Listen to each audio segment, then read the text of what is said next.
Il y a une épidémie, vous grimpez dans un bus, on va calculer vos risques d'être contaminé. Parmi les personnes valides dans la population, 10% ont la maladie. Vous rentrez dans un bus, vous vous asseyez à côté d'une personne. Quelle est la probabilité que cette personne ait la maladie? Ici, inutile de chercher midi à 14 h, il suffit de relever les 10%. Cette probabilité, c'est 0,1. Maintenant, quel est le risque que tout le monde soit malade dans le bus? Je vous rappelle que dans le bus, il y a 50 personnes.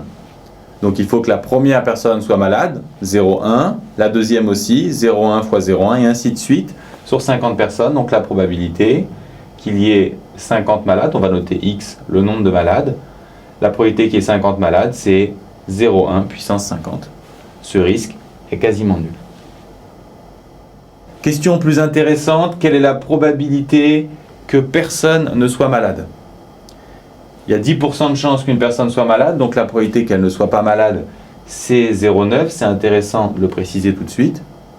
Ensuite, il faut que la première personne ne soit pas malade, et la suivante, et encore la suivante. Donc on aura 0,9 puissance 50, car il y a 50 malades, je vous le rappelle. Quand on fait l'application numérique, on trouve seulement 0,5%.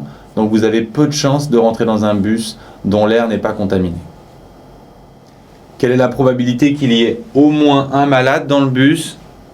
Au moins un, je vous le rappelle, il faut le traduire. Au moins un, c'est le contraire de aucun, qu'il faut aussi savoir rédiger. P de x supérieur à 1, c'est 1, moins P de x égale 0. Ces événements sont contraires, on le rédige. Et ensuite, puisqu'on a déjà calculé cette probabilité, il ne reste plus qu'à faire l'application numérique. Quelle est la probabilité qu'il y ait 25 malades? Cette fois-ci, on doit appliquer la formule de la binomiale, mais d'abord, il faut justifier son utilisation. On a une expérience à 2 issues, être malade ou pas, répéter à l'identique sur les 50 malades. On suppose les résultats indépendants, que la contamination, elle ne se fait pas en 2 secondes.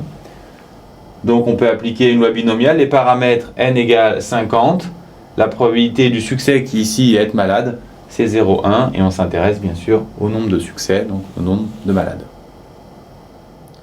On peut maintenant appliquer la formule, la probabilité d'avoir 25 malades, la probabilité du succès c'est 0,1 puissance 25, ensuite probabilité d'être sain c'est 0,9, le nombre de personnes qui ne sont pas malades c'est également 25 puisqu'il y a 50 passagers, et on n'oublie pas la combinaison choix de 25 parmi 50.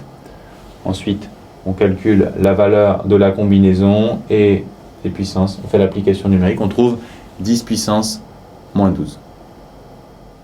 Quel est le nombre moyen de malades que doit transporter le bus? Il faut comprendre que le nombre moyen, c'est le nombre moyen attendu, donc l'espérance. Et il faut connaître l'espérance de la loi binomiale qui fait n fois p. N ici c'est 50, p 0,1, donc il y a 5 malades attendus en moyenne. Justement, quelle est la probabilité d'avoir exactement 5 malades? On applique à nouveau la formule de la loi binomiale. P de x égale 5, c'est 0,1 puissance 5. Ensuite, si on a 5 malades, il y en a 45 qui ne le sont pas, donc 0,9 puissance 45. On n'oublie pas la combinaison, choix de 5 parmi 50. On fait l'application numérique et on trouve 18,5%.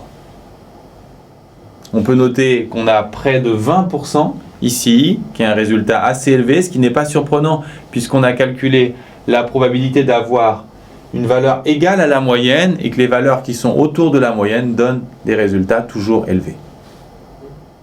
On peut remarquer pour finir que 5, c'est le nombre de malades qui donne la probabilité la plus haute, car cette probabilité est associée à la moyenne attendue.